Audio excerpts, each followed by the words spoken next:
Tim gabungan dari Badan Narkotika Nasional dan Bea Cukai Kementerian Keuangan mengungkap jaringan narkotika lintas wilayah. Dari operasi gabungan ini 285 tersangka ditangkap dan barang bukti narkotika yang disita sebanyak 683 kg.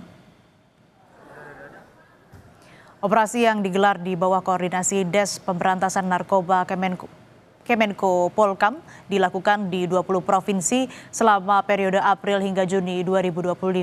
Sejumlah barang bukti sebanyak 683 kg meliputi sabu, ganja, ekstasi hingga amfetamin.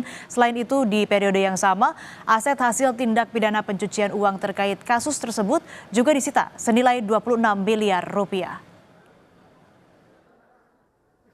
Sementara itu jumlah tersangka yang berhasil ditangkap sebanyak 285 orang. Sedangkan total barang bukti narkotika yang berhasil disita sebanyak 683,8 kg.